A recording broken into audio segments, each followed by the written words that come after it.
भारत में तकरीबन 350 से ज्यादा ओमिक्रॉन के मामले सामने आ चुके हैं और जिस तेजी से ओमिक्रॉन पैर पसार रहा है, जिससे 2022 में ओमिक्रॉन के तेजी से फैलने की आशंका जताई जा रही है। आपको बता दें कि अभी तक ओमिक्रॉन तकरीबन 95 देशों तक फैल चुका है। वहीं ओमिक्रॉन के कारण कुछ देशों में बच्चों के हॉस्पिटलाइजेशन की दर बढ़ी है। ओमिक्रॉन बच्चों को कर रहा है प्रभावित। ओमिक्रॉन 24 नवंबर को पहली बार साउथ अफ्रीका में मिला था और महज कुछ ही दिनों में साउथ अफ्रीका में 95% केसों के लिए ओमिक्रॉन जिम्मेदार बताया जा रहा है। लेकिन इस बीच एक्सपर्ट लगातार कहते आ रहे हैं कि ओमिक्रॉन तेजी से बच्चों को अपनी चपेट में ले रहा है, लेकिन इस बात में कितनी सच्चाई है, चलिए आज हम आपको बताते हैं। दरअसल एक रिपोर्ट के मुताबिक ओमिक्रॉन की वजह से साउथ अफ्रीका में बच्चों के हॉस्पिटलाइजेशन की दर डेल्टा के मुकाबले 20% ज्यादा है, जो डेल्टा या किसी अन्य वेरिएंट की तुलना से ज्यादा है। 5 साल से कम उम्र के बच्चे हो रहे हैं प्रभावित। आपको बता दें कि दक्षिण अफ्रीका के national institute for communicable disease यानी कि NICD की रिपोर्ट के मुताबिक ओमिक्रॉन के कारण सभी उम्र के बच्चों में संक्रमण दर की बढ़ोतरी हुई, लेकिन इसका सबसे ज्यादा प्रभाव 5 साल से कम उम्र के बच्चों पर पड़ा। वहीं अमेरिकी मीडिया के मुताबिक अमेरिका में बच्चों के संक्रमित होने की रिपोर्ट में भी बढ़ोतरी हुई है। ओमिक्रॉन फैलने के बाद अमेरिका में 5 साल से कम उम्र के बच्चों के अस्पताल में भर्ती होने की दर में बढ़ोतरी हुई है। अमेरिकी डॉक्टर की माने तो अस्पतालों में बच्चों की भर्ती होने के मामले दोगुने हो गए हैं। भर्ती हो रहे बच्चों को लेकर डॉक्टरों का कहना है कि ज्यादातर भर्ती हो रहे बच्चों के अभिभावक अनवैक्सीनेटेड थे। कोविड ने अब तक बच्चों पर कितना असर डाला?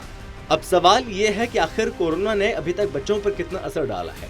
तो चलिए हम आपके इस सवाल का जवाब भी देते हैं। कोरोना वायरस ने पूरी दुनिया को बुरी तरह से प्रभावित किया, लेकिन वयस्कों और बुजुर्गों की तुलना में कोविड का असर बच्चों पर कम नजर आया। अब तक डेल्टा या फिर अन्य किसी भी वेरिएंट का बच्चों पर काफी कम प्रभाव पड़ा है, लेकिन ओमिक्रॉन की वजह से बच्चों के हॉस्पिटलाइजेशन की दर डेल्टा की तुलना में 20% से ज्यादा हो गई है। दुनिया में 12,000 बच्चों की कोविड से मौत हुई। क्या आप जानते हैं कि आखिर पूरे कोविड काल में कुल कितने बच्चों की कोविड से मौत हुई है? अगर नहीं तो चलिए हम आपके इस सवाल का जवाब देते हैं और आपको बताते हैं आखिर कुल कितने बच्चों की मौत कोविड के कारण हुई है।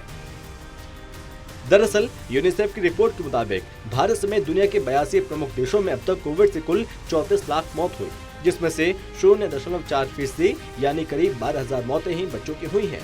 आपको बता दें कि इस आंकड़े में 20 साल से कम उम्र के किशोर और बच्चों को शामिल किया गया। इन 12,000 मौतों में से 58% मौतें 10 से 19 साल की उम्र के किशोरों की हुई है। वहीं 42% मौतें 9 साल की उम्र के बच्चों की हुई।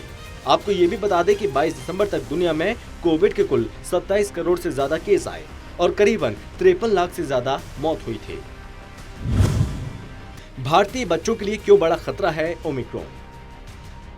आपको बता दें कि एक्सपर्ट मान रहे हैं कि भारतीय बच्चों को इससे ज्यादा खतरा है, लेकिन ऐसा क्यों है?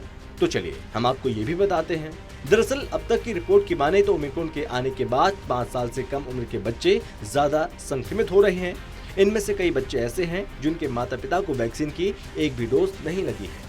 अगर इसे भारत के लिहाज से देखें तो ये बड़ी चिंता का विषय है, क्योंकि भारत में अभी तक करीब 40% आबादी को कोविड की एक भी डोज नहीं लगी और ऐसे में अगर ओमिक्रॉन देश में फैलता है तो एक बड़ी आबादी के बच्चों के इससे संक्रमित होने का खतरा बढ़ जाएगा। बच्चों की वैक्सीनेशन शुरू करने की इजाजत।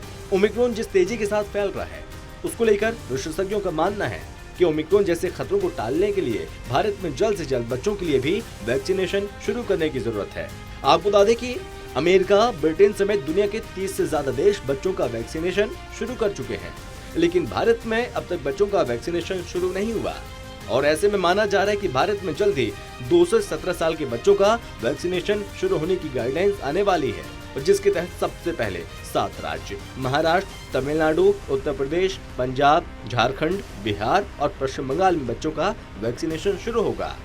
मगर आपने अभी लापरवाही की तो देश में ओमिक्रॉन का कहर बढ़ने पर न केवल वयस्कों बल्कि बच्चों के भी संक्रमित होने का खतरा बढ़ जाएगा। बच्चों के लिए कितना गंभीर है कोरोना? आपको बता दें कि शोधकर्ता और विशेषज्ञ मानते हैं कि ज्यादातर बच्चों में इम्यून सिस्टम कोविड वायरस के खिलाफ एंटीबॉडीज तैयार करने में वयस्कों की तुलना में कहीं ज्यादा काम करता है। कई स्टडी में पाया गया कि बच्चों की एंटीबॉडीज का टारगेट वायरस की स्पाइक प्रोटीन होती है। स्पाइक प्रोटीन के जरिए ही वायरस सेल में प्रवेश के द्वार खोलता है। हालांकि हर उम्र के बच्चे की रोग प्रतिरोधक क्षमता अलग होती है। जैसे गोद में रहने वाले बच्चे की तुलना में चलने फिरने वाले बच्चे की रोग प्रतिरोधक क्षमता ज्यादा मजबूत होती है। अधिकतर मामलों में बच्चों में कोविड के हल्के लक्षण या कोई लक्षण नहीं दिखते। हालांकि बच्चे वायरस को फैलाने में कैरियर की भूमिका निभा सकते हैं।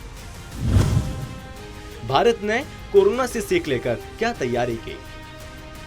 आपको याद होगा, दूसरी लहर के दौरान देश में बड़ी संख्या में कोविड के मरीज सामने आ रहे हैं। ज्यादातर मामले काफी गंभीर मरीजों के हुआ करते थे। इस दौरान देश में वेंटिलेटर, ऑक्सीजन, आईसीयू बेड की भारी कमी सबने देखी। लेकिन भारत ने डटकर सभी परेशानी का सामना किया और अब तीसरी लहर की आशंका जताई जा रही है। लेकिन कोविड की पहली और दूसरी लहर से सीख लेकर भारत ने क्या कुछ तैयारियां की, चलिए वो बताते हैं। मार्च 2020 में 10,180 आइसोलेशन बेड थे, जिनकी संख्या अगस्त 2021 में 18,03,266 हो गई।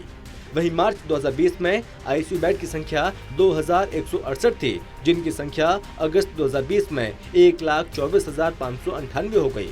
आज की तारीख में भारत में 3,236 ऑक्सीजन प्लांट लगे, जिनकी क्षमता 3,783 मीट्रिक टन है।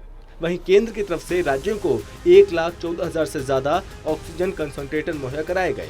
इसके साथ ही 139 करोड़ डोज के साथ भारत की 40.5% आबादी पूरी तरीके से वैक्सीनेट हो चुकी है। बहरहाल ये कहा जा सकता है कि भारत पहले से ज्यादा तैयार है, लेकिन फिर भी हम सभी को कोरोना की तीसरी लहर को हल्के में लेने की गलती नहीं करनी होगी, नहीं तो अंजाम ज्यादा घातक हो सकते हैं। Special desk, total TV.